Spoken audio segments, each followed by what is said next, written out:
The surest way to know the season is fast approaching is when in fall camp we finally get to hear from the head coach, which is what happened today. Sherrone Moore had his turn at the podium. Here are my biggest takeaways and more on this episode of Locked On Wolverines.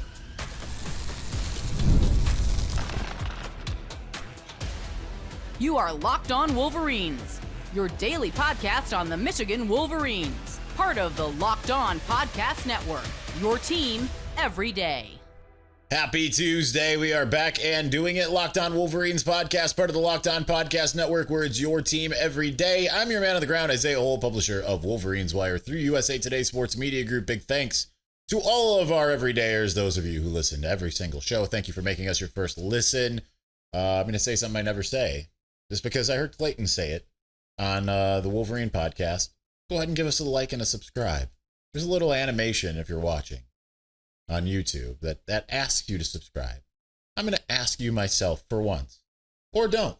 You know, that's up to you. We like to earn your views wherever we can. So segment one, I want to get into Sherrone Moore. We'll do that for segments 1 and 2. We're just going to kind of, breeze through some of the more salient points. Segment 3, as we prepare for the NCAA ruling, which I think will be happening sooner than later. I just kind of want to get back into something. I had some conversations with some colleagues earlier, and then kind of ran them by Connor, actually. And I want to kind of get to it because I think I'm putting that in segment 3, but I think that it's a way that I think people should be looking at the situation compared to how a lot, including Michigan fans, are looking at it. So, and Michigan media for that fact. So we'll get to that in segment 3. All right, let's start off with Sherrone Moore. He had a lot of interesting things to say. Let's start with what we talked about the last 2 shows. Mikey Keenrod Moore, because all accounts of the scrimmage, neither were particularly participating. I've heard varying things about Keen that don't sound that promising. And the way Sherrone Moore put it, he didn't disprove what Ron Bellamy said yesterday, which was like, oh yeah, he's doing it. Like, he didn't disprove that, but he did throw some cold water on like his availability and kind of said like, yeah, he's doing the things he needs to do to kind of get right. Didn't say that he would be ready for the season opener. And the same thing could be said of Rod Moore. Like, Rod Moore's progressing. He's pushing is the word he used. He's pushing. He's doing those things that he needs to do. But it's not yet at that point where you would look at it and say, all right, he's going to be a full go for the season opener.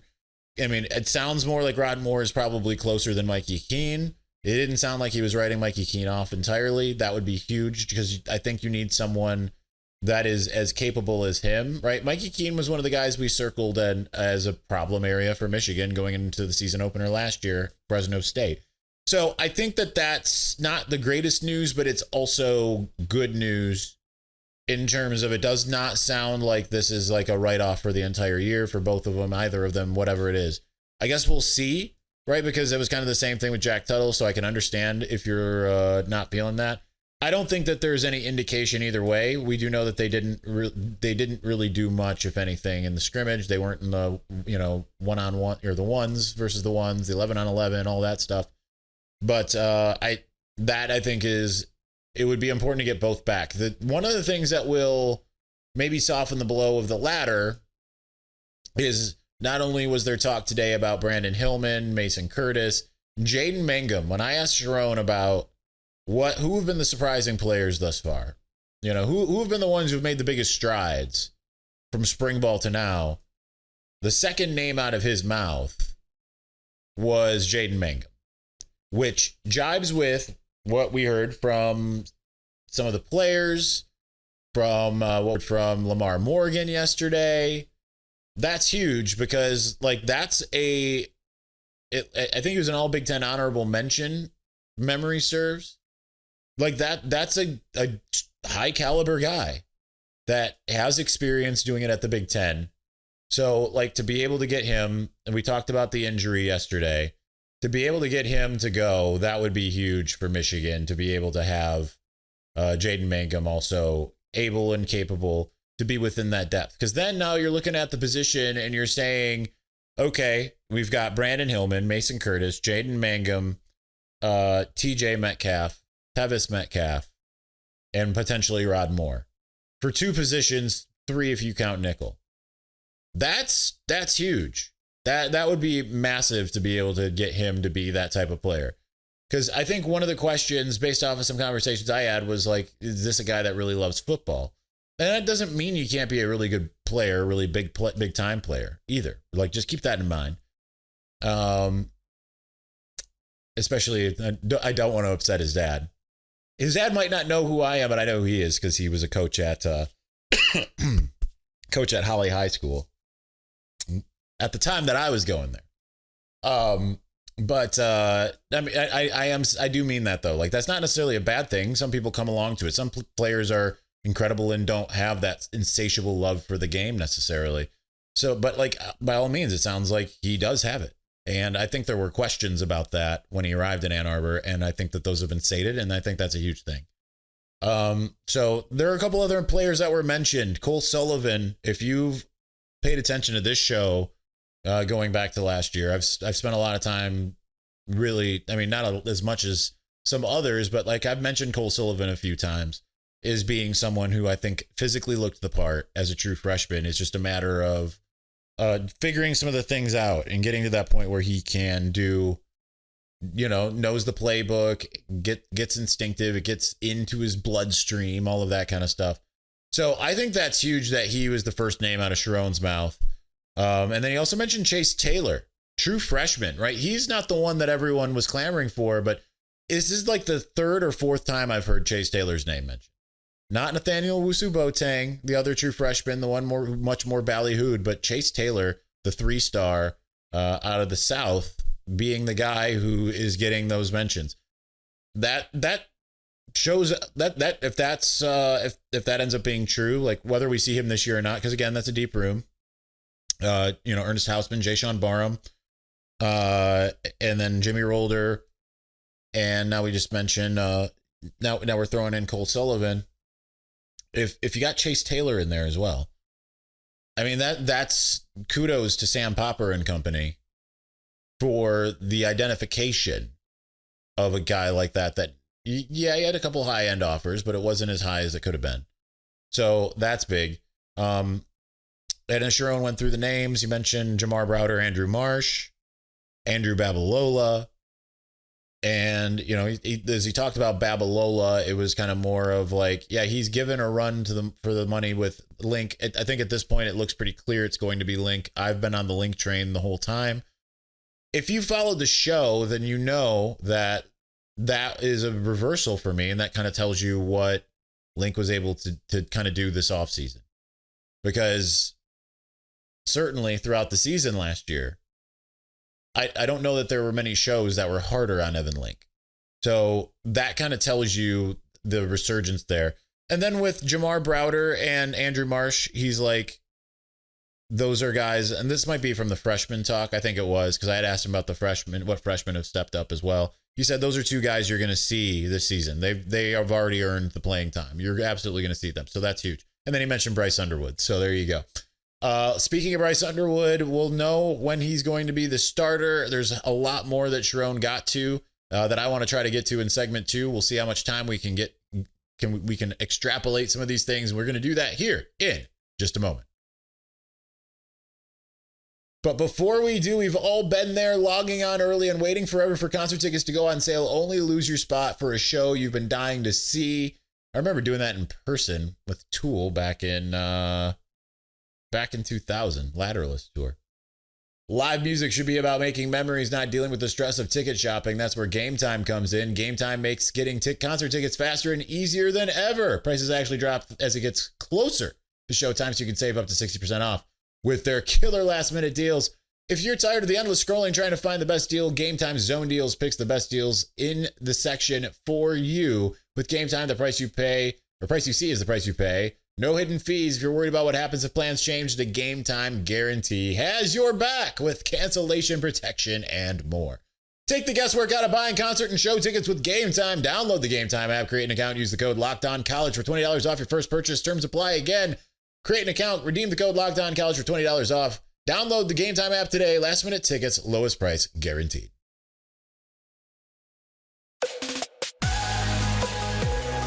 Whirlwind Fall Camp Day.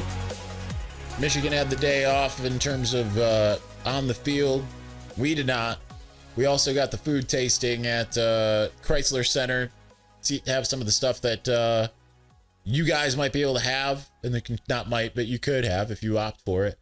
Concessions, club level, whatever it is. Club level, I got to tell you, the Woodson burger, named after Charles Woodson.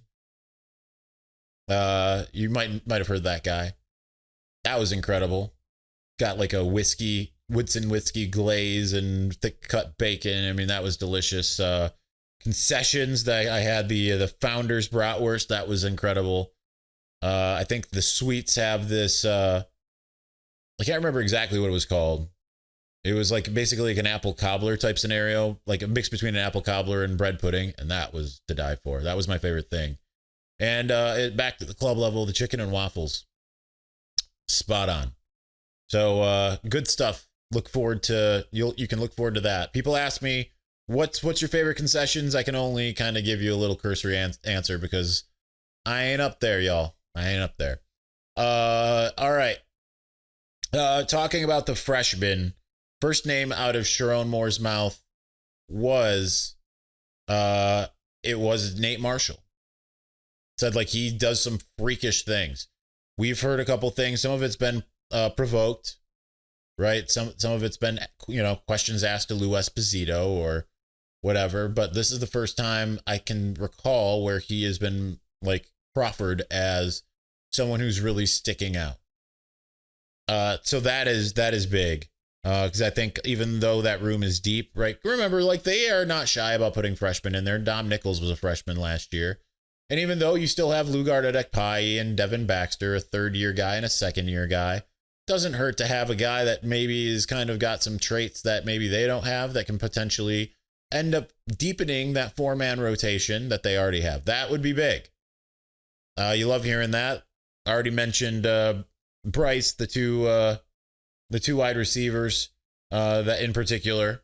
It kind of sounds like Jacob Washington is going to need a little bit of time. That's fine, right? Like I feel like they've got a lot going there. Shamari Earls and Jaden Sanders. Jaden Sanders is another guy who has gotten mentioned multiple times. I forgot to add in the last section, Josiah Edmond got mentioned as well. But Jaden Sanders is a guy who he's gotten mentioned multiple times in the last week from different people, unprovoked. That's the type of thing that you want to hear and the thing that you want to see, especially from a guy who arrived late. Reminiscent of Chris Evans, right? Like Chris Evans was the one. I was the one who asked Harbaugh those questions. I still remember when I asked him in 2017. I said, last year you said Chris Evans was, a standout freshman. And I just remember Harbaugh. I still have this clip on my phone in GIF form and like video form. It was a terrifying moment for me for a quick second because that was back still like when it was like, you don't want to say something that's going to upset him. You could end the press conference right now. He could walk right out. I think it even happened that year that he did walk out of his fall camp. Might have been that very press conference that he walked out of. But I just remember he goes, did I say Chris Evans? And I was like, oh, did I mess that up? Did I misremember? Because that would be the type of thing that Harbaugh would call you out for. He's like, I never said that. You don't, whatever. And he goes, pull it down. He goes, I was right.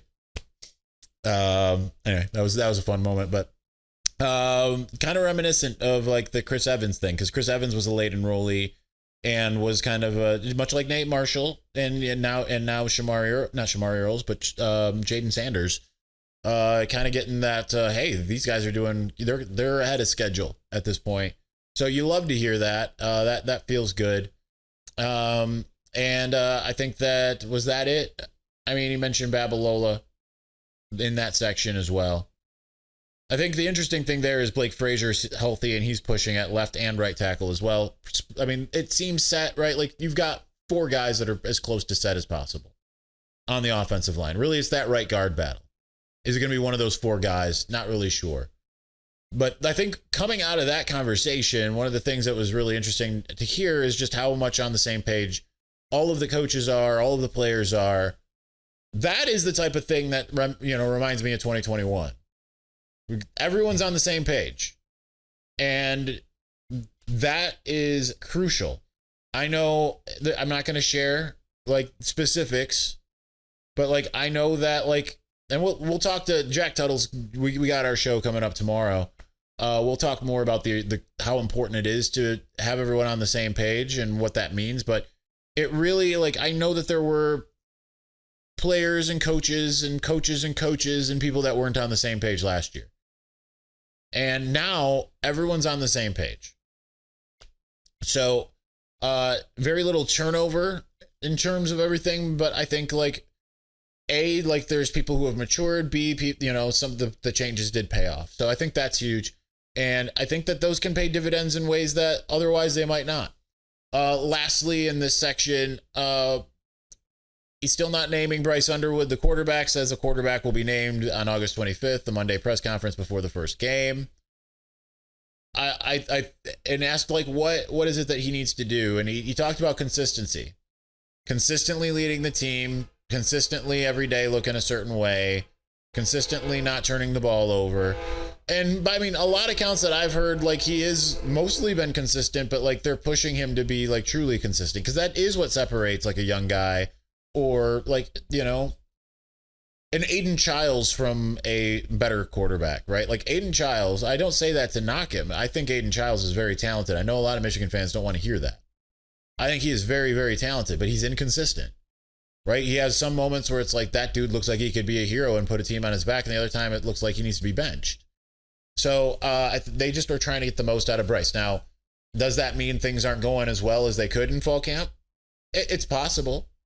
You know, I do think there have been turnovers. I think it's a little different when you're going up against what I still believe might be, as I said on the Wolverine podcast yesterday, I think they're a top 3 defense and they're probably not 3. So I think like that's as a true freshman, that's a hard defense to go up against.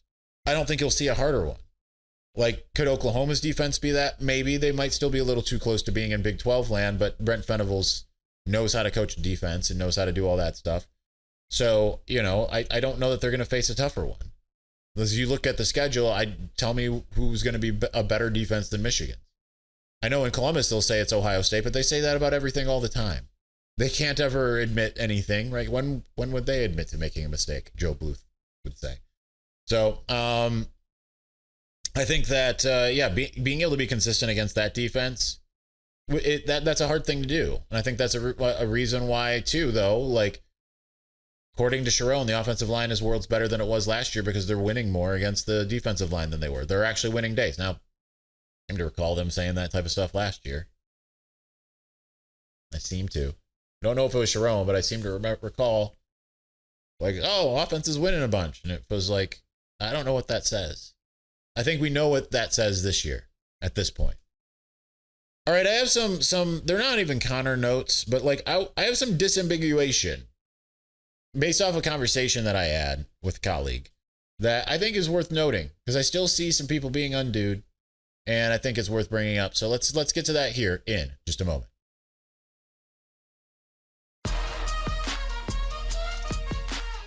All right, so I was having conversations with a couple colleagues before the press conference.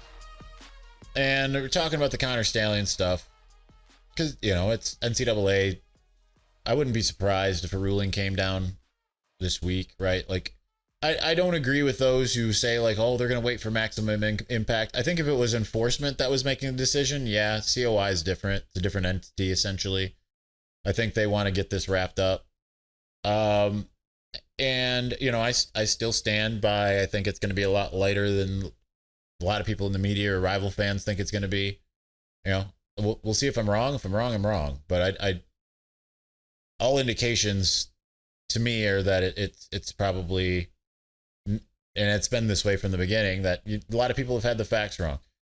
And even though we've tried to correct the record in a lot of ways, there's still like a mode of thinking. And it's the same thing as like when I see, like I talk about going on the message boards and you see Michigan fans being like, won't this dude just shut up and all this stuff. It's like, well, you have fed into the narrative, and they don't think they have, but they have. So what we were talking about with the, you know, with the colleague and everything was this idea of operating in a gray, you know, willfully operating in a gray area versus operating in a gray area and not knowing. I'm of the belief in an informed fashion that it wasn't like, because this is not the type of rule that it's like, we all know it, right? 11.6.3 at this point, everyone knows it. Like, how much did you know about it beforehand? Right? Like, how much was that the type of thing drilled into you? It wasn't. You didn't know it existed before this. I guarantee like 99.9%. Maybe there's someone out there that's a rules nick that reads the NCAA rule book that knew exactly what it was, knew like how it could be broken, what it, all that stuff. And I just don't think that's I just don't think that is how Connor was operating. Right? Because here's the thing. All of this was set up like in the media, right? Like that's the danger of educating this through the media. And Connor can't talk about it, right? So assumptions are made that aren't necessarily accurate. And maybe we have not done a good job of necessarily, opening up and kind of sharing a little bit more of like what was in some ways. But the way that you want to look at it, like not want to look at it, but you should look at it, is under the assumption of, why would Connor think it was even like something he couldn't do? Right? Because especially there are other sign stealers and other people that were doing the same thing. Now, has that been fully put on the record? No, but like Dan Wetzel said at the end of Sign Stealer, like he found other schools had done the same thing. Names have not been named, but like it's a relatively prevalent practice in the world of sign stealing. So like, and I know you and rival people are going to say, but what about the Central Michigan State's thing? That's another story. We'll get to that after the ruling. But, when it comes to the advanced scouting rule as written, why would you think, I'm just playing devil's advocate here, why would you think that that's breaking the rules to send your buddy or your mom to go to a Purdue game and it sends you back video? Why would you think that that's a problem? Now, you can argue if you're a rival fan that still rules are rules, yada, yada, yada, yada. I saw some people arguing like, Michigan admitted that, maybe some rules were broken and blah, blah, blah. That's not even what I'm talking about. But I'm talking about like this willful nefariousness that people want to like kind of pin on him. And then when everything happens and is educated through the media, and Connor comes and like starts trying to say some things on social media to kind of correct the record, right? Like people, not only like rival fans, other media people, they, even Michigan fans push back and just say, I wish this dude would go away. And it's like, think and understand, if you were tasked of doing something with your job and you were doing as much as you could, and you did something that your job, the corporation you worked for, was like, oh, you can't do that. But then they say like, also people are, around you, monitoring you. And they're out there saying, oh, they also did this crazy thing. They also did this crazy thing. Also did this crazy thing. And your corporation said, you have to shut up. You can't say anything as it pertains to what we're doing here. You can't fight back. You can't fight back on what the narrative is that was created that impugns who you are and your character. So I say all that in advance of the NCAA coming out with its ruling, not because I think it's going to be worse. I don't. So, but I think that's something worth thinking about. And I know there are some Michigan fans who are always just going to, they're always going to have in their mind that this was the dude that screwed the pooch almost, and he's the responsible for this. And I just want to reiterate that you have bought into the media narrative, because you never thought that there was something else nefarious going on, and there was. And some things will maybe come to light this week. Some things will maybe come to light down the road. I promise you, some of the things that have not been talked about will come to light one way or not, even if it's only on this show and everyone says we're crazy. Like, they'll come to light. And then you're going to take a minute, if you're a Michigan fan that's that is kind of contested all of this, you're going to take a minute and you're going to go, oh. If you're a rival fan, you're just not going to care. Right? Like, there's some people that could come out, like, I don't know about this, but like, let's play a hypothetical mind game. Even if Ryan Day came out, addressed Ohio State fans directly and said, I did everything that, I did the worst things that Michigan fans said that I did. I'm not saying that he's going to do that. I'm not even saying he did all that. I'm just saying I did the worst things that Michigan, and more, that Michigan fans accused me of in this process. The Ohio State fans, most of them would respond like, you can do no wrong.